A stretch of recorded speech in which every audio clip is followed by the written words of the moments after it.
Hello friends, welcome to my channel. आज हम लोग इस क्लास में असेसमेंट एंड एवोल्यूशन के बारे में पढ़ेंगे। ठीक है। असेसमेंट का मतलब क्या होता है? आकलन, यानी कह सकते हैं अनुमान लगाना, और एवोल्यूशन का मतलब होता है मूल्यांकन। ठीक है। देखिए, यहाँ से एग्जाम में आपके क्वेश्चन 2 से 3 मार्क्स के आते हैं। साथ ही साथ यहाँ से इस टॉपिक से आपके लैंग्वेज पेपर के पेडागोजी में क्वेश्चन देखने को मिलते हैं। ठीक है। तो ये टॉपिक आपके लिए बहुत इंपॉर्टेंट है। तो चलिए इस क्लास को शुरू करते हैं। देखिए, असेसमेंट का मतलब क्या था? आकलन, अनुमान लगाना। तो इसको हम जानेंगे कि असेसमेंट होता क्या है, अभी यहाँ पर नहीं समझिए। और इवोल्यूशन होता है मूल्यांकन। देखिए, पहले जो सिस्टम था उस समय आपका इवोल्यूशन होता था। ठीक है। लेकिन अब की जो प्रणाली आ गई है, तो इसी को हम लोग क्या बोलते हैं, आगे जाकर नए सिस्टम में अपडेट करके इसे हम क्या बोलते हैं, असेसमेंट बोलते हैं। ठीक है। जो मूल्यांकन में जो चीज़ें नहीं होती है, अब वो सारी चीज़ें असेसमेंट में होती है। ठीक है। तो चलिए एक एक करके सबको समझते हैं। सबसे पहले हम जानेंगे कि करिकुलम यानी कि पाठचर्या क्या होता है। ठीक है। तो देखिए, स्कूल में होने वाली अगर जितनी भी एक्टिविटी देखा जाए, अगर स्कूल में आपके विद्यालय में जितनी भी एक्टिविटी हो रही है, अगर उन सब को हम कंबाइन कर दे तो वो क्या कहलाता है, यानी उन सब को हम मिला दे तो वो आपका पाठचर्या कहलाता है। ठीक है। असेसमेंट भी एक प्रकार की क्या है, आपका करिकुलम है। असेसमेंट भी करिकुलम में आता है। देखिए, पाठचर्या में आपका क्या आ गया, असेसमेंट आ गया, इवोल्यूशन आ गया, इसके साथ साथ आपका सिलेबस आ गया, एक्टिविटीज़, और आपका स्कूल में होने वाली हर तरह की एक्टिविटीज़। यह क्या है, एक आपकी पाठचर्या। यानी कि पाठचर्या में क्या होता है, स्कूल में होने वाले सभी प्रकार की एक्टिविटी को अगर आप मिला दे तो वही आपका क्या कहलाता है, पाठचर्या, यानी कि करिकुलम कहलाता है। ठीक है। और असेसमेंट क्या है, पाठचर्या का एक भाग है। ठीक है। यहाँ तक समझ में आ गया।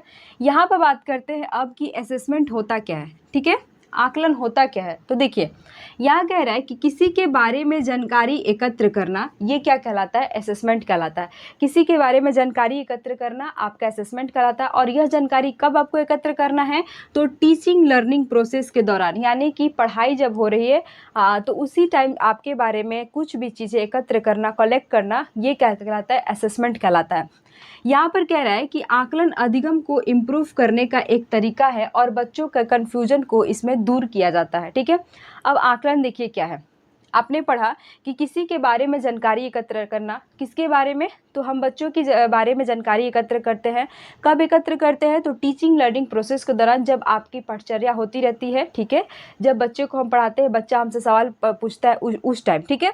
इसके बाद कह रहा है कि आकलन अधिगम को इम्प्रूव करने का एक तरीका है। अधिगम यानी कि क्या होता है, जो हम सीख रहे हैं, लर्निंग कर रहे हैं, उस टाइम क्या है, तो देखिए अधिगम को, लर्निंग को इम्प्रूव करने का एक तरीका है कि हम अच्छी तरह से लर्निंग कैसे करेंगे। ठीक है। जो बच्चों को लर्निंग के दौरान कन्फ्यूजन हो रहा है, समझ में नहीं आ रहा है कि क्या, कुछ चीज़ें को डाउट ले गए, उस डाउट को भी इसमें क्लियर किया जाता है। इसी को हम क्या बोलते हैं, आकलन कहते हैं। ठीक है। इसके बाद देखिए, ये तो समझ में आया कि ये आकलन है, लेकिन ये आकलन क्यों ज़रूरी है? क्यों ज़रूरी है ये आकलन? हम आकलन बच्चों का क्यों करेंगे? हम बच्चों का बच्चों के बारे में जानकारी क्यों एकत्र करेंगे? ये टीचिंग लर्निंग प्रोसेस के दौरान हम इसे क्यों मतलब यूज करेंगे, इस आकलन को, असेसमेंट को हम असेसमेंट करेंगे ही क्यों? यही क्वेश्चन आपका सबसे पहले आता है। तो देखिए, यहाँ पर कह रहा है कि बच्चों का यहाँ पर देखिए, बच्चों का सीखना कंटिन्यूअस रहे। सीखना, जैसे कि जो टीचर है वो बच्चों को सिखा रहा है, तो आगे भी ये कंटिन्यूअस रहे। ऐसा नहीं है कि एक चैप्टर पढ़ा के उसको छोड़ दिया, नहीं। हमें क्या करना है, बच्चों को कंटिन्यूअस सिखाते रहना है। और इसमें यही देखा जाता है, चेक किया जाता है कि बच्चे को जो हम सिखा रहे हैं वो बच्चा सीख रहा है कि नहीं सीख रहा है। ठीक है। तो इसमें क्या है कि बच्चे को सीखने है क्या, ये कंटिन्यूअस रहे। ठीक है। यानी कि कह रहा है कि बच्चों का सीखना, बच्चा जो सीख रहा है वो कंटिन्यूअस चलता रहे, रुके नहीं। ठीक है। बच्चा हमेशा सीखता रहे। इसके बाद कह रहा है कि बच्चे ने जो सीखा, आज जो बच्चे ने सीखा, क्या उसे वो डेली लाइफ में अप्लाई कर रहा है कि नहीं, इसका भी हम क्या करेंगे, इसके बारे में भी हम जानकारी एकत्र करेंगे। ठीक है। कि बच्चे ने जो आज सीखा है उसे वो डेली लाइफ में अप्लाई कर रहा है कि नहीं। ठीक है। इसके बाद कह रहा है कि हम बच्चे को कोई भी काम करने के लिए ग्रुप वर्क में देंगे, समूह में, बच्चे को समूह में कार्य करने के लिए प्रोत्साहित करेंगे, ताकि बच्चा समूह में कार्य करना सीखे। साथ ही साथ बच्चे को इंडिविजुअल यानी कि अकेले भी कार्य करने की मतलब उसमें गुण ना है। ठीक है। इस वजह से आपको क्या करना है, असेसमेंट करना होता है, बच्चों के बारे में जानकारी एकत्र करना होता है कि बच्चा क्या ग्रुप में काम करने सीख रहा है, क्या वो अकेले भी काम करना सीख रहा है कि नहीं। तो हमें क्या करना है, बच्चे को ग्रुप वर्क भी करवाना है और इंडिविजुअल वर्क भी करवाना है। ठीक है। इसके बाद क्या कर रहा है कि डेवलप्ड हाई लेवल स्किल, हमें ये भी जांच करना है कि बच्चा सीख रहा है तो क्या उसके दिमाग में या फिर उसमें क्या हाई लेवल का स्किल डेवलप्ड हो रहा है कि नहीं, बच्चा मतलब पढ़ने में ठीक ठाक है कि नहीं, कहीं उसे कुछ दिक्कत तो नहीं है। यही है कि अधिगम को इम्प्रूव करना है बच्चों को, कि बच्चा डेवलप्ड करे कैसा, तो हाई लेवल स्किल। ठीक है, यहाँ तक समझ में आ गया। ये क्या है, असेसमेंट का उद्देश्य लर्निंग को सुधारना होता है। जैसे कि आपने यहाँ पढ़ा कि लर्निंग को इम्प्रूव करना होता है, बच्चों के कन्फ्यूजन को दूर करना होता है। ठीक है, इसका असेसमेंट का काम है। साथ ही साथ इसमें है कि असेसमेंट का उद्देश्य क्या है, लर्निंग को सुधारना है। मान लेते हैं कि बच्चे को पढ़ा रहे हैं, उसमें बच्चे को समझ में नहीं आ रहा है, कुछ सीख नहीं पा रहा है, तो हमें उसका असेसमेंट करना, उसके बारे में जानकारी एकत्र करना। सपोज कीजिए कि मान लेते हैं ये एक लड़का है, ठीक है, मान लेते हैं ये लड़का है, इसको क्लास में पढ़ाया जा रहा है, लेकिन इसको कुछ भी समझ में नहीं आ रहा है। अगर हम असेसमेंट नहीं करते हैं, इस बच्चे के बारे में जानकारी एकत्र नहीं करते हैं, तो ये क्या बच्चा होगा, ठीक है पढ़ रहा है तो पढ़ रहा है, घर जा रहा है, स्कूल आ रहा है, पढ़ रहा है, स्कूल आ रहा है, फिर इसको कोई मतलब नहीं है टीचर का। लेकिन हमें क्या करना है कि हर बच्चे का हमें क्या करना है, असेसमेंट करना है। असेसमेंट के दौरान क्या करेंगे, बच्चे का टीचिंग लर्निंग प्रोसेस के दौरान हमें क्या करना है कि बच्चों के बारे में, इस बच्चे के बारे में जानकारी एकत्र करना है। देखेंगे कि इस बच्चे को पढ़ने में कहाँ पर कन्फ्यूजन हो रहा है, क्या दिक्कत है, लर्निंग में से क्या प्रॉब्लम आ रही है, फिर उस प्रॉब्लम को हमें क्या करना है, उस प्रॉब्लम को सुधारना है। कब सुधारना है, तो ये टीचिंग लर्निंग प्रोसेस के दौरान ही, जैसे कि आप पढ़ रहे हैं, हम पढ़ा रहे हैं, इसके दौरान ही हमें क्या करना है, उस बच्चों को जो भी दिक्कत है, जो भी कन्फ्यूजन है, उसको सुधारना है। इसी को हम क्या बोलते हैं, असेसमेंट बोलते हैं। तो असेसमेंट क्यों ज़रूरी है, क्योंकि बच्चा को जो हम सिखा रहे हैं वो कंटिन्यूअस बच्चा सीखता रहे। इसके बाद बात है कि बच्चे अपने जो भी चीज़ें सीखा है उसे डेली लाइफ में यूज कर रहा है कि नहीं कर रहा है। इसके बाद है कि बच्चे को हमें ग्रुप वर्क में काम कराना सिखाना है। साथ ही साथ बच्चे को इंडिविजुअल भी काम कराना सीखना है। ठीक है, बच्चे में देखेंगे कि हाई लेवल की कोई स्किल डेवलप्ड हो रही है कि नहीं हो रही है। साथ ही साथ देखिए, जो बच्चा पढ़ा है, अभी जो बच्चा पढ़ रहा है उसे वो क्या करे, फ्यूचर में याद रखे, यानी कि फ्यूचर में वो अप्लाई करे, उसे जो चीज़ें अभी वो पढ़ा है उसे फ्यूचर में वो काम आए। ठीक है, इस तरह से हमें बच्चों को पढ़ाना भी है। ठीक है, यहाँ पर कह रहे हैं असेसमेंट का उद्देश्य लर्निंग को सुधारना है, यानी कि लर्निंग यानी अधिगम को सुधारना है, इम्प्रूव करना है। ठीक है, जैसे कि मान लेते हैं आज हम आपको पढ़ाएं, ये चीज़ें मान लेते हैं आपको पढ़ाएं, आपने कमेंट में कहा कि हमें ये नहीं समझ में आया, तो हमें क्या करना है कि आपको फिर से इस टॉपिक को पढ़ाना है। तो ये क्या है कि हमें आपकी लर्निंग यानी इस अधिगम को फिर से इम्प्रूव करना है, ताकि आपको जो कन्फ्यूजन हो उसे हम फिर से दूर करें। ठीक है, तो ये क्या है, एक प्रकार का असेसमेंट है। यहाँ तक समझ आ गया। अब बात करते हैं कि ठीक है, आपने असेसमेंट इसको किया, ज़रूरी है, चलिए समझ लिए कि हाँ ये ज़रूरी है, क्यों ज़रूरी है आपने समझा, लेकिन हम असेसमेंट बच्चे को कैसे करेंगे, यहाँ पर बात करते हैं। जैसे कि आपने पढ़ा कि असेसमेंट क्या है, आपने पढ़ लिया। इसके बाद है कि ठीक है, आप बताइए कि असेसमेंट क्यों ज़रूरी है। आपने बताया कि इस वजह से आपका असेसमेंट ज़रूरी है। ठीक है, तो ठीक है, हम अब पूछेंगे कि ठीक है असेसमेंट इस वजह से ज़रूरी है, तो आप असेसमेंट बच्चों का कैसे करेंगे, हाउ कैसे करेंगे असेसमेंट। तो देखिए, हमें यहाँ पर क्या लिखा है, मल्टीपल मेथड का यूज करके। देखिए, बच्चा को अगर कोई एक मेथड से समझ में नहीं आ रहा है तो हम उसके लिए मल्टीपल मेथड का यूज करेंगे। ऐसा नहीं कि मान लेते हैं हमने आपसे पूछा कि बताओ तुम्हें क्या समझ में नहीं आ रहा है। ऐसा हमने मान लेते हैं किसी बच्चे से पूछा, तो बच्चे ने कहा कि हमें ये चीज़ समझ में नहीं आ रही है, तो हमने उसको फिर से समझाया। ठीक है, उसके बाद फिर भी उसको समझ में नहीं आ रहा, तो अब हमें क्या करना है, ऐसा नहीं करना है कि उसको चुपचाप डांट उठ के बैठा दो कि बैठो, तुमको समझ में नहीं आएगा, तुम मंदबुद्धि हो, ऐसा नहीं करना है। हमें क्या करना है कि हमें देखना है कि हमारे ही पढ़ाने के तरीका में कुछ कुछ इम्प्रूव करने की ज़रूरत है, ताकि सामने वाले बच्चे को समझ में आए। तो हमें क्या करना है, मल्टीपल मेथड का यूज करना है। मान लेते हैं सपोज कीजिए कि अभी ये बोर्ड पर लिखा हुआ आपको समझ में नहीं आ रहा है, तो हम देख रहे हैं कि आपको समझ में नहीं आ रहा है, तब हमें क्या करना है, तो हमें क्या करना है कि अब हम कुछ ऐसे चीज़ें लाएंगे, जैसे TLM लेकर आएंगे, टीचिंग लर्निंग मटेरियल, उससे आपको समझाएंगे। अगर उससे भी समझ में नहीं आ रहा है तो आपको हम क्या करेंगे, एक बोर्ड पर एक दृश्य के द्वारा आपको समझाने की कोशिश करेंगे। यानी कि हम अपने मेथड में तरह तरह का क्या कर रहे हैं, मल्टीपल मेथड का यूज कर रहे हैं बच्चे को समझाने में। ठीक है, तो हमें असेसमेंट करने के दौरान क्या करना है, मल्टीपल मेथड का यूज करना है। ठीक है, इसके बाद देखिए कह रहा है कि फोकस इंडिविजुअल डिफरेंस पर। हमें क्या करना है, प्रत्येक बच्चे में इंडिविजुअल डिफरेंस होता है, हमें उस पर फोकस करना है। हमें प्रत्येक बच्चा क्या है, अपने आप में अलग है, हमें ये सोचकर पढ़ाना है। ठीक है, कि हर एक बच्चा अलग है, कोई बच्चा कमज़ोर है तो कोई बच्चा तेज़ होगा, ऐसा नहीं है कि सभी बच्चे तेज़ होंगे। तो हमें इस बात को लेकर नहीं चलना।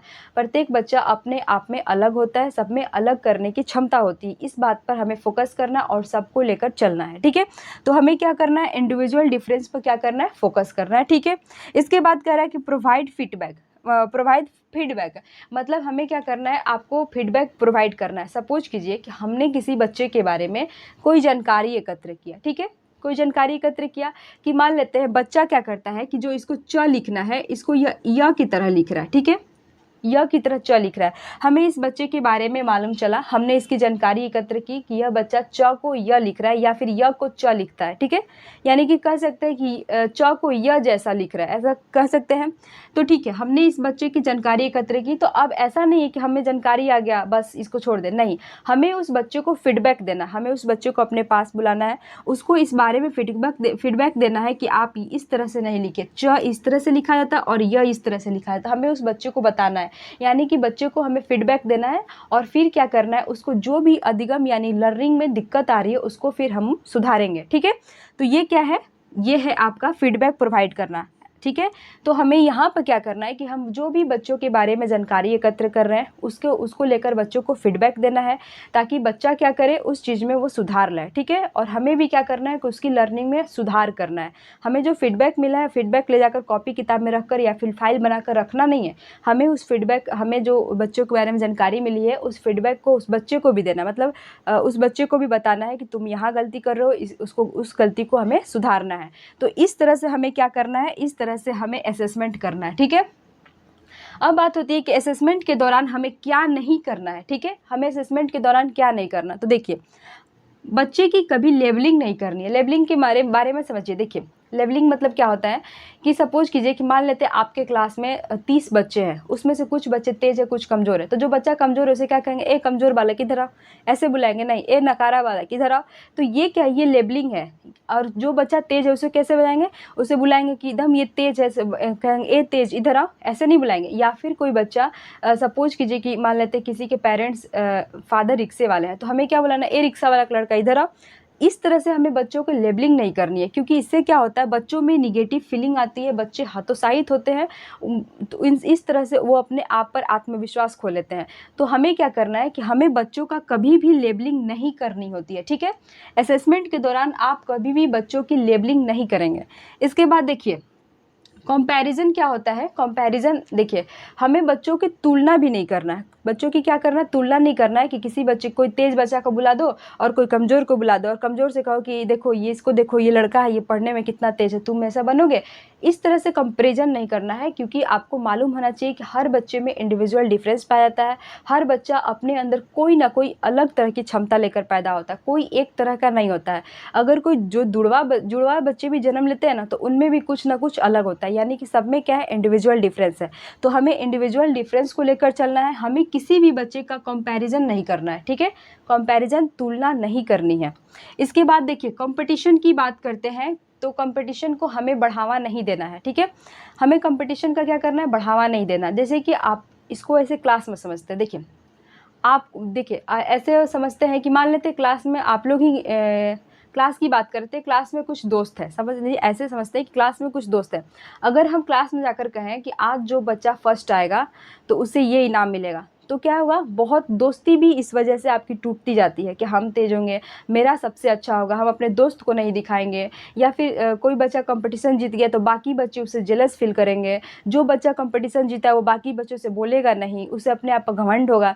तो इस तरह जो कंपटीशन, हमें क्लास में कंपटीशन नहीं कराना है बच्चों का, ये बहुत गलत है। कंपटीशन लेकर हमें बच्चों को नहीं चलना है, ठीक है। तो कंपटीशन क्या करना है, बच्चों में नहीं करवाना है। इससे क्या होता है कि बच्चों में अलग ही तरह के प्रभाव देखने को मिलने लगेगा, तो ये नहीं कराना, ठीक है। इसके बाद देखिए, निगेटिव सेंटेंस, हमें बच्चों को कभी भी निगेटिव सेंटेंस को यूज़ नहीं करना। मान लेते हैं कोई बच्चा, उसे बुलाएंगे ए गधा इधर आओ, ये नहीं बोल सकते हैं। या फिर कोई गलत वर्ड हमें बच्चों को नहीं बोलना है, निगेटिव सेंटेंस नहीं बोलना है, जिससे बच्चा क्या हो जाए, डिस्करेज हो जाए, हतोत्साहित हो जाए। हमें बच्चों को हतोत्साहित भी नहीं करनी है, ठीक है। तो इस तरह से हमें असेसमेंट नहीं करनी है। देखिए, ये तो अभी आपने असेसमेंट समझा कि ये क्या मतलब, क्यों करना है, असेसमेंट क्या होता है, क्या है, क्यों ज़रूरी है, इसे हम कैसे करेंगे। इस लाइन को हमेशा याद रखिएगा। ये आपके क्या हो गए, निगेटिव टैगवर्ड भी हो गए। ये आपके निगेटिव टैगवर्ड भी हो गए, यानी कि जब ये आपके ऑप्शन में दिखेंगे तो वो ऑप्शन ऑटोमेटिक गलत हो जाएगा, ठीक है। और ये आपके एक तरह से पॉजिटिव टैगवर्ड हो गए कि ये अगर आपके ऑप्शन में दिखते हैं तो ये आपके ऑप्शन सही हो गए। ये नेगेटिव पॉजिटिव टैगवर्ड मैंने नहीं पढ़ाया, मैंने पढ़ाया है कि असेसमेंट हम कैसे करेंगे। अगर हम इस तरह से असेसमेंट करते हैं तो ये आपका पॉजिटिव हो गया, आंसर दम सही हो जाएगा आपका। लेकिन अगर हम इस तरह से असेसमेंट करते हैं तो ये निगेटिव हो जाएगा, आपका ऑप्शन गलत रहेगा, ठीक है। तो याद रखिएगा कि बच्चे को हमें कभी भी लेबलिंग नहीं करना है, कंपैरिजन नहीं करना है है बच्चों में, उसमें कंपटीशन की भावना नहीं करनी है। इसके बाद बच्चों को हमें निगेटिव कोई सेंटेंस नहीं बोलना है, बच्चों को हमें डिस्करेज नहीं करना है, ठीक है, हतोत्साहित नहीं करना है। यहाँ तक समझ में आया। हमें क्या करना है, हमें किस तरह से असेसमेंट करना है, तो हमें बच्चों को पढ़ाने के दौरान मल्टीपल मेथड का यूज करना है, जिससे बच्चों का लर्निंग में क्या हो, लर्निंग बच्चों की ठीक हो, अपने लर्निंग को सुधार सके, ठीक है। इसके बाद क्या करना है, हमें इंडिविजुअल डिफरेंस पर फोकस करना है कि हर बच्चा अलग होता है, सब में सीखने की क्षमता अलग होती है। प्रोवाइड फीडबैक, जो भी बच्चों के बारे में हमने जानकारी इकट्ठा की है, हमें उसे बच्चों को बताना है, ना कि पेन पेपर पर लिखकर फाइल में जमा कर दे, उससे कुछ नहीं होगा। हमें बच्चों को बताना है बुलाकर कि देखो तुमने यहाँ गलती किया था, इसमें तुम ऐसे सुधारोगे। तो हमें फीडबैक देना है, बच्चा अपने में भी सुधारने की कोशिश करेगा, अगर वो उससे कोई दिक्कत हो रहा है तो हम भी उसका सहयोग करेंगे, ठीक है। तो हमें क्या करना, प्रोवाइड फीडबैक करना है। अब हम असेसमेंट क्यों करते हैं, तो बच्चों का सीखना कंटिन्यूअस रहे, इसके बाद वो डेली लाइफ में यूज करे, ये सब भी आपके पॉजिटिव टैगवर्ड आ गए, ठीक है। ग्रुप वर्क हो जाएगा बच्चों में, इंडिविजुअल वर्क भी बच्चा करे, इंडिविजुअल क्या करे, ग्रुप वर्क के साथ साथ बच्चा इंडिविजुअल वर्क भी करेगा, ठीक है। ग्रुप में अगर वो वर्क करता है तो सबको सहयोग की भावना होती है, सब क्या करेंगे, एक दूसरे की सहायता करेंगे, तो ये भी भावना उत्पन्न होगा। इंडिविजुअल डिफरेंस करेगा तो उसे अपने आप में मतलब अपने आप की पहचान भी आएगी कि हम ये चीज़ कर रहे हैं कि नहीं कर रहे हैं। असेसमेंट का उद्देश्य क्या है, लर्निंग को सुधारना, और बच्चे ने जो पढ़ा है उसे फ्यूचर में क्या करे, उसे अप्लाई करे। ये नहीं कि एग्ज़ाम पास करने के लिए सिर्फ रट्टा मार लें बस हो जाए, तो हमें बच्चों को रोट मेमोराइज भी नहीं करवानी है। यही है आपका असेसमेंट। अब हम देखेंगे असेसमेंट के प्रकार, CCE क्या होता है, व्यापक मूल्यांकन, ये इन सब चीज़ों के बारे में हम एक एक करके देखेंगे, ठीक है। तो चलिए देखिए, अब हम देखेंगे CCE, यानी इसे हम क्या कहते हैं, CCE का फुल फॉर्म क्या होता है, कंटिन्यूअस एंड कॉम्प्रहेंसिव इवोल्यूशन, यानी कि इसका मतलब होता है कि सतत एवं व्यापक मूल्यांकन। सतत का मतलब होता है कि लगातार, ठीक है, और व्यापक का मतलब बड़ा क्षेत्र, जैसे कहते हैं ना, आप कहते हैं कि कितना व्यापक क्षेत्र है, यानी कि ब्रॉड क्षेत्र, कितना बड़ा क्षेत्र है। तो इस व्यापक, इसे यहाँ पर व्यापक क्यों बनाया गया, बड़ा क्षेत्र क्यों बनाया जा रहा है, तो देखिए यहाँ पर व्यापक में आपका शैक्षणिक और गैर शैक्षणिक दोनों चीज़ें आएंगी। शैक्षणिक का मतलब क्या होता है, आपकी पढ़ाई लिखाई से संबंधित हो, यानी कि सिर्फ आपका सब्जेक्ट इसमें हो, जैसे कि आपका social science, science, English, math, ये सिर्फ सब्जेक्ट से जो पढ़ाई हो आपके शैक्षणिक क्षेत्र में आ गया। और गैर शैक्षणिक क्षेत्र क्या होता है कि पढ़ाई लिखाई को छोड़कर जितने भी और क्षेत्र हैं, जैसे कि आपके डांस का हो गया, म्यूजिक का हो गया, स्पोर्ट्स हो गया, एंड अदर एक्टिविटीज होगा, वो सभी क्या आते हैं, गैर शैक्षणिक क्षेत्र में आते हैं, ठीक है। इन दोनों को मिलाकर आपका असेसमेंट कैसा हुआ, व्यापक। यहाँ पर देखिए मूल्यांकन लगा हुआ है, इवोल्यूशन। अब क्या हुआ, मूल्यांकन को क्या कर दिया गया है, अब मूल्यांकन को आपको असेसमेंट बना दिया गया है, आकलन कर दिया गया है। जो मूल्यांकन में चीज़ें नहीं होती थी वो सभी अब आकलन में होने लगी, असेसमेंट में होने लगी। तो हमें असेसमेंट को क्या करना था, सतत बनाना है, और क्या करना है, व्यापक बनाना है, ठीक है। तो सतत और व्यापक बनाना है असेसमेंट आकलन को। तो देखिए इसमें क्या आता है, शैक्षणिक क्षेत्र आते हैं और गैर शैक्षणिक क्षेत्र आते हैं। देखिए शैक्षणिक क्षेत्र में आपके पढ़ाई लिखाई होगा, गैर शैक्षणिक क्षेत्र में ये सब हो गया। यहाँ पर देखा गया कि जो बच्चे सिर्फ शैक्षणिक क्षेत्र पर ध्यान दे रहे हैं, ये गैर शैक्षणिक को पूरी तरह इग्नोर कर दिए, सिर्फ शैक्षणिक में है, गैर शैक्षणिक क्षेत्र को पूरी तरह से इग्नोर कर दिए हैं, वो बच्चे लाइफ में ज़्यादा आगे नहीं बढ़ पाए, ठीक है। लेकिन यहाँ पर फिर देखा गया कि जो बच्चे गैर शैक्षणिक के साथ साथ शैक्षणिक दोनों को तालमेल बैठा कर ले जा रहे हैं, वो बच्चे लाइफ में बहुत ज़्यादा आगे बढ़े, ठीक है। तब से क्या किया गया कि इन दोनों क्षेत्रों को जोड़ दिया गया और यही क्या हुआ, आपका व्यापक क्षेत्र बना, ठीक है। शैक्षणिक और गैर शैक्षणिक दोनों क्षेत्रों को जोड़ दिया गया और यही क्षेत्र आपका व्यापक बना। और बच्चों का विकास कैसे करना है, शैक्षणिक में भी करना और गैर शैक्षणिक में, यानी कि दोनों को लेकर चलना है। अगर आपने देखा होगा कि जो बच्चा शुरू से सिर्फ पढ़ना पढ़ना पढ़ना बस पढ़ना, उसको खेल क्षेत्र, बाहरी दुनिया से कोई एक्टिविटी से मतलब नहीं है, वो बच्चे थोड़ा सा दिखते हैं कि उनका दिमाग थोड़ा अलग किस्म का होता है, वो बहुत आगे ज़्यादातर नहीं जा सकता है। लेकिन जो बच्चे खेल के साथ बचपन में खेले कूदे, सब कुछ किए हैं, स्पोर्ट्स वगैरह एक्टिविटीज सबको किए हैं और साथ ही साथ पढ़ाई भी किया है, देखें कि वो बच्चे काफ़ी तेज होते थे। जैसे कि कहता था ना कि खेले के साथ साथ राउर लइकवा बहुत तेज होगा, पढ़ाऊ में तेज बा, खेलऊ में तेज बा, यानी कि उसका दिमाग, जो बच्चा खेलने के साथ साथ, क्योंकि देखिए उसका आपका ये फिजिकल डेवलपमेंट भी सही से हो जाएगा, खेलेगा कूदेगा, एक्टिविटीज डांस ये सब करेगा तो उसका ब्रेन डेवलपमेंट भी सही होगा, इधर पढ़ाई भी कर रहा है, तो वो बच्चे क्या है जो दोनों क्षेत्र में थे वो बहुत आगे गए लाइफ में। इसीलिए इन दोनों क्षेत्रों को जोड़कर आपका व्यापक क्षेत्र बना दिया गया, ठीक है। इसके बाद बात करते हैं सतत। सतत का मतलब क्या होता है, कंटिन्यू, यानी कि लगातार। देखिए कुछ असेसमेंट हमें सतत करने की ज़रूरत पड़ी। पहले क्या थी, समेटिव असेसमेंट था, अब क्या जोड़ा गया, फॉर्मेटिव असेसमेंट। हमें लर्निंग कैसे, देखिए लर्निंग एक कंटिन्यूअस प्रोसेस है, हमेशा लगातार चलने वाली प्रक्रिया है। तो जब लर्निंग आपकी लगातार हो रही है तो असेसमेंट भी कैसा होना चाहिए, लगातार होना चाहिए। तो उसके लिए क्या आया, फॉर्मेटिव असेसमेंट। ठीक है, ये लगातार होने वाले असेसमेंट है और ये क्या था, आपके साल के अंत में होने वाला था। तो देखिए यहाँ पर समझते हैं कि आपका सतत यानी कि लर्निंग कैसा होना चाहिए, लगातार होना चाहिए, सतत मानी कंटिन्यूअस, लगातार।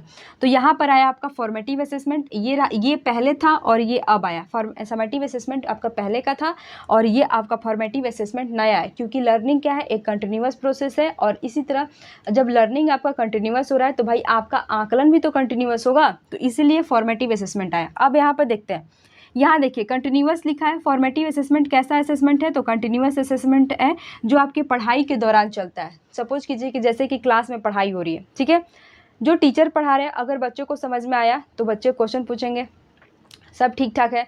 अगर बच्चों को समझ में नहीं आया तो बच्चे क्वेश्चन पूछेंगे कि सर ये कैसे हुआ, टीचर उनको बताएंगे। अगर टीचर पढ़ा रहे हैं, उनको लग रहा है कि ये बच्चा नहीं समझ पा रहा है, तो टीचर क्वेश्चन पूछेगा, बच्चे बताएंगे। यानी कि दोनों का सहयोग होगा, टीचर भी बोलेंगे, स्टूडेंट भी बोलेगा। टीचर को जो पूछना होगा बच्चों से पूछेंगे, जो बच्चों को पूछना होगा टीचर से पूछेगा। यानी कि क्या हुआ कि ये पढ़ाई के साथ साथ आकलन हुआ। जैसे कि मैंने आपको अभी पढ़ाया, अभी आपको क्या पढ़ाया कि आपको गैर शैक्षणिक शैक्षणिक क्षेत्र क्या है, तो हम आपसे क्वेश्चन पूछेंगे। अगर आपको नहीं आया तो आप उधर से रिप्लाई करेंगे कि मैम फिर से समझाइए, तो इसको हम फिर से समझाएंगे। यानी कि यहीं पर आपका आकलन हो गया। ठीक है, तो ये क्या है, पढ़ाई के दौरान चलता है। ठीक, इसमें पढ़ाई के दौरान चलता है।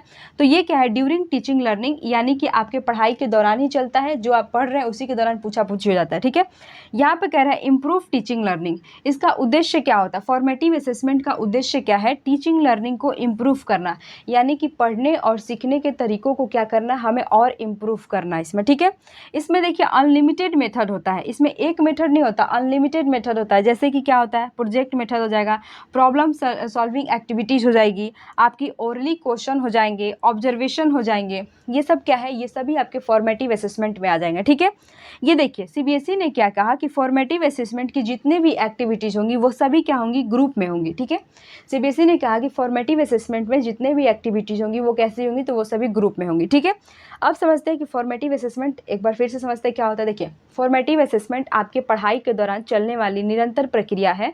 जब आपकी क्लास चल रही है तो आप भी सवाल पूछिएगा, हम भी सवाल पूछेंगे, आपको जो नहीं आएगा हम आपको बताएंगे, जो आपको दिक्कत है आप हमसे पूछिएगा। ठीक है, ये आपका फॉर्मेटिव असेसमेंट हुआ। इसमें क्या होता है, इसमें टीचिंग लर्निंग के दौरान चलता है, साथ ही साथ ये ये क्या होता है, इम्प्रूव टीचिंग लर्निंग, यानी कि सीखने और पढ़ाने की प्रक्रिया में इसमें क्या इम्प्रूव किया जाता है। ये इसमें अनलिमिटेड मेथड होता है, बच्चा क्या करता है, ऑब्जर्व भी करता है, जितने भी प्रॉब्लम सॉल्विंग एक्टिविटीज़ है बच्चा करेगा। इसके बाद प्रोजेक्ट मेथड हो जाएगा, इसमें ओरली क्वेश्चन पूछा जाता है। ये सब मेथड किस में आ जाएगा, आपका फॉर्मेटिव असेसमेंट में। ठीक है, सीबीएसई ने क्या कहा कि फॉर्मेटिव असेसमेंट में आने वाले जो भी एक्टिविटीज़ होंगे उन्हें हम क्या कराएंगे, ग्रुप में कराएंगे। यहाँ तक समझ में आ गया फॉर्मेटिव असेसमेंट का, ये आपके पढ़ाई के दौरान चलता है। अब बात करते हैं समेटिव असेसमेंट, ये आपका पहले से चला आ रहा था।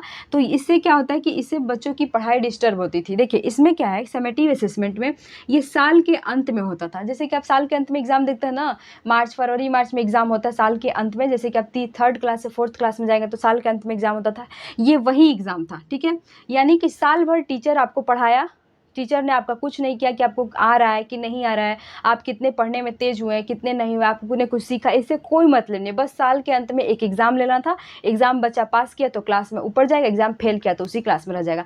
ये इस तरह का असेसमेंट है। तो ये क्या गया, इतना इफेक्टिव नहीं रहा। ठीक है, अगर आपके ऑप्शन में समेटिव असेसमेंट की बात करें तो वो आपका ऑप्शन गलत रहेगा, क्योंकि ये इतना इफेक्टिव नहीं है। आपका इफेक्टिव कौन है, फॉर्मेटिव असेसमेंट।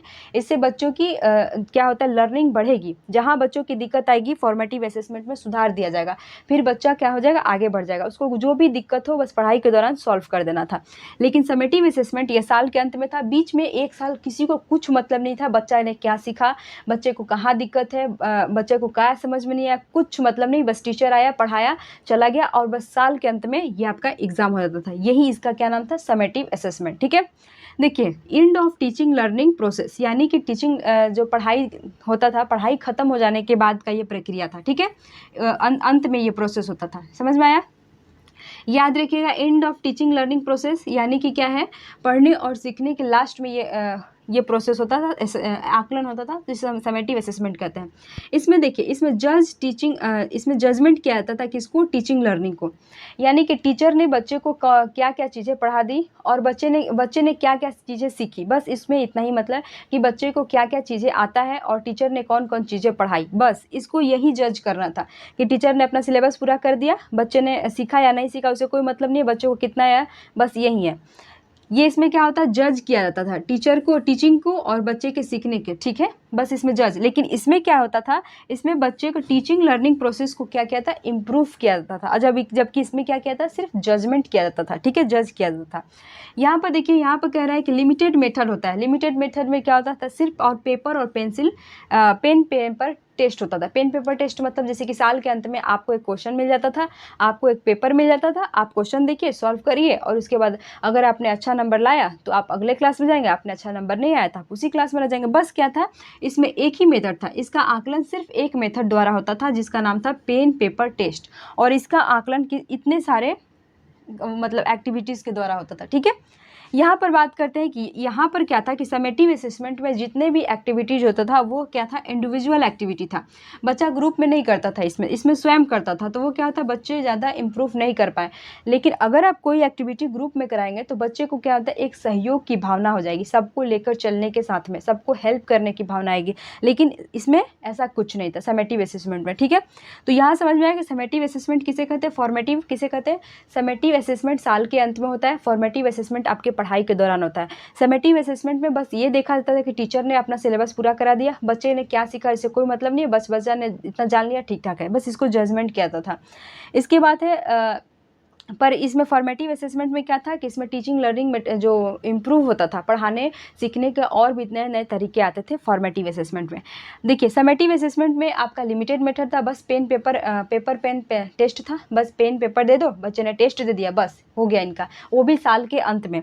लेकिन इसमें इतने सारे थे, इसमें अनलिमिटेड मेथड है, आपके प्रोजेक्ट मेथड है, प्रॉब्लम सॉल्विंग एक्टिविटीज़ है, ओरली क्वेश्चन पूछेंगे, ऑब्जर्वेशन मेथड है, इससे बच्चा सीखते थे। समेटिव असेसमेंट में आपको इंडिविजुअल एक्टिविटीज़ करनी थी, जबकि फॉर्मेटिव में आपका क्या आ गया, ग्रुप के एक्टिविटीज़। तो जब आपके क्वेश्चन में जहाँ भी आपके फॉर्मेटिव असेसमेंट को सही ठहराया जाए तो ये आपका ऑप्शन सही होगा और ये आपका ऑप्शन में रहेगा तो गलत हो जाएगा, ठीक है, ये आपका ऑप्शन में रहेगा तो गलत हो जाएगा समेटिव असेसमेंट, ठीक है। समझिए कि एक तरह से ये आपका पॉजिटिव टैग वर्ड हुआ, फॉर्मेटिव असेसमेंट आपका पॉजिटिव टैग वर्ड हुआ और समेटिव असेसमेंट आपका निगेटिव टैग वर्ड हुआ, ठीक है। अब देखिए यहाँ पर कुछ इस तरह से बात किया गया है कि असेसमेंट ऑफ लर्निंग किसे कहते हैं, असेसमेंट फॉर लर्निंग किसे कहते हैं, असेसमेंट एज लर्निंग किसे कहते हैं और असेसमेंट इन लर्निंग किसे कहते हैं, ठीक है। तो देखिए यहाँ पर मैं आपको याद करवा देती हूँ कि असेसमेंट ऑफ लर्निंग किसे कहते हैं। ऑफ का मतलब क्या होता है, का, ठीक है। तो अब ऐसे याद रखेंगे, यहाँ पर देखिए अधिगम का आकलन, अधिगम का आकलन यानी कि हम कह सकते हैं कि साल का आकलन, साल का आकलन मतलब साल का, ठीक है। अधिगम का आकलन कब होता था, अधिगम का आकलन यानी कि साल का, ठीक है। तो साल का किस में हुआ, समेटिव में, ये साल के अंत में होता था। तो साल का आकलन कौन हुआ, समेटिव, ठीक है। ऑफ मतलब हुआ, ऑफ मतलब का, जैसे कि यहाँ पर दिया ना असेसमेंट ऑफ लर्निंग, यानी कि ऑफ मतलब क्या होता है, का होता है, और ये क्या हुआ, साल का आकलन था, ठीक है। इसको ऐसे याद रख सकते हैं कि साल का आकलन है। तो जो असेसमेंट ऑफ लर्निंग है ये आपका समेटिव असेसमेंट में आ जाएगा। यहाँ पर देखिए बात करते हैं फोर आ गया तो इसे आप याद रख सकते हैं, फोर क्या होता है, फॉर्मेटिव, फोर को फॉर्मेटिव से जोड़िए।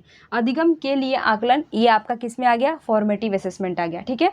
इसके बाद बात करते हैं एज, जहाँ भी एज दिखे, असेसमेंट एज लर्निंग, एज आपका किस लिए आ गया, सेल्फ के लिए। देखिए इसमें यहाँ पर एज को उल्टे कीजिए, एस एज या फिर SC सेल्फ आ गया या फिर दोस्तों के साथ आ गया, ठीक है। असेसमेंट इन लर्निंग मतलब अधिगम में आकलन, तो हम एक एक करके समझेंगे क्या है। देखिए असेसमेंट ऑफ लर्निंग यानी साल का आकलन, इसमें क्या होता था कि साल के अंत में होने वाला आकलन था, तो ये साल के अंत में होता था, ठीक है। असेसमेंट फॉर लर्निंग, फॉर मतलब क्या होता है, फॉर्मेटिव, यानी कि ये पढ़ाई लिखाई के दौरान चलने वाला आकलन है असेसमेंट फॉर लर्निंग। तो असेसमेंट फॉर लर्निंग आपका पॉजिटिव टैग वर्ड हुआ और असेसमेंट एज ऑफ लर्निंग क्या हुआ, आपका निगेटिव टैग वर्ड हुआ, क्योंकि इसका क्या आ गया, समेटिव असेसमेंट के साथ, और ये आ गया फॉर्मेटिव असेसमेंट के साथ। अब बात करते हैं असेसमेंट एज लर्निंग कैसे करते हैं। देखिए एज लर्निंग जब जुटे, यहाँ पर बोलते हैं अधिगम के समान आकलन, ठीक है, अधिगम के समान या अधिगम के रूप में आकलन। देखिए जहाँ भी एज जुड़ेगा तो आप याद रखिएगा एज एस लगा है यहाँ पर, तो एस से क्या हुआ, सेल्फ, यानी कि हम खुद का आकलन करेंगे। आकलन हम खुद का कैसे करेंगे, जैसे कि देखिए आप लोग देखिए जब हम लोग छोटे थे तो मान लेते हैं, जैसे कि हम लोग छोटे थे तो हमें क्या करते थे, ऐसे कॉपी ले लेंगे, देखिए ऐसे कॉपी ले लेंगे और खुद से ऐसे हाथ रख के पढ़ेंगे, क्या था, ऐसे पढ़ते जाएंगे कि हाँ इतना हमको याद हो गया, इतना हमको याद हो गया, ऐसे तोपते तोपते जाएंगे, हाँ ठीक ठीक पढ़ रहे हैं, ठीक पढ़ रहे हैं, ठीक पढ़ रहे हैं, ऐसे करते जाएंगे। और जहाँ भुलाएंगे तो ऐसे कॉपी हटा कर देख लेते थे, यानी कि हम स्वयं का आकलन करते थे कि हमको कितना याद है। ठीक है, आप लोग कॉपी ऐसे ढक के पढ़ते थे, मान लेते हैं ये कॉपी है तो हम ऐसे ढक के ऐसे पढ़ रहे हैं, यहाँ पर क्या था, हाँ समेटिव असेसमेंट था, इसके बाद क्या था, ये टीचिंग लर्निंग के दौरान होता था, इसके बाद क्या था तो ऐसे हटा कर देख लेते थे, ये वाला पढ़े थे टेक्निक। तो ये क्या आता है, असेसमेंट एज लर्निंग में आता है, यानी कि हम स्वयं का आकलन कर रहे हैं। इसके बाद दोस्तों का आता था, जैसे कि हम लोग दोस्तों को कॉपी देकर पूछते थे, ये हमसे थोड़ा सा पूछो ना, देखो हमको याद है कि नहीं, तो दोस्त आपको पूछता था कि हाँ इसका बताओ क्या होगा, तो ऐसे बताते था, नहीं आएगा तो क्या लो याद नहीं है। तो ये भी क्या था, ये दोस्तों के बीच भी होता है, आप दोस्त भी आपके क्वेश्चन पूछ सकते थे, आप खुद से भी अपना असेसमेंट कर सकते हैं, ऐसे कॉपी पर हाथ रख के कि हमको कितना कितना याद है। ठीक है, ये आपका हो जाएगा एज लर्निंग में। इसके बाद देखिए असेसमेंट इन लर्निंग क्या होता है, अधिगम में आकलन होता है। देखिए अधिगम में यानी कि कह सकते हैं किताब में, ठीक है, जैसे कि आप देखें एनसीईआरटी किताब में तो ऐसे बनाकर, जहाँ तहाँ आपको ऐसे ऐसे बनाकर ऐसे इसमें क्वेश्चन दिया रहता था, कुछ क्वेश्चन दिया रहता था। हम लोग क्वेश्चन पढ़ेंगे कि यहाँ पर क्या कह रहा है, जैसे कि यहाँ पर कहेगा कि साल के अंत का आकलन कौन सा है, तो हम लोग याद रखें, अभी तो ऊपर पढ़े हैं, चलो समेटिव असेसमेंट हो जाएगा। ऐसे बुक में कहीं कहीं ऐसे ऐसे बनाकर क्वेश्चन दिया रहता था, वो कौन सा असेसमेंट हुआ, तो वो इन वाला हुआ, असेसमेंट इन लर्निंग, यानी कि यह क्या है, आपके अधिगम में ही आकलन है, यानी कि आप जहाँ तहाँ बुक में क्वेश्चन देखें अपने से सॉल्यूशन कर लिया, हाँ चलो वो हुआ अधिगम में आकलन।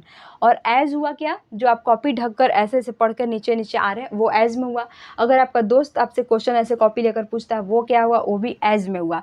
ठीक है, और ये देखिए ये दो क्वेश्चन आता है, असेसमेंट ऑफ लर्निंग, साल का आकलन मतलब का आया, यानी कि टीचिंग लर्निंग, ये क्या हुआ, समेटिव असेसमेंट साल का, समेटिव साल का, और फॉर्मेटिव फोर क्या होता है, फोर फॉर्मेटिव, फोर फॉर्मेटिव, यानी कि पढ़ाई लिखाई के दौरान। ठीक है, अभी तक कितना देखें, चलिए और आज का क्लास हम यहीं पर समाप्त करते हैं। इसमें और भी चीज़ें तो हम उसको पार्ट 2 में देखेंगे। ठीक है, वीडियो पसंद आए तो वीडियो को लाइक करिएगा, चैनल को सब्सक्राइब करिएगा। तब तक के लिए थैंक यू सो मच।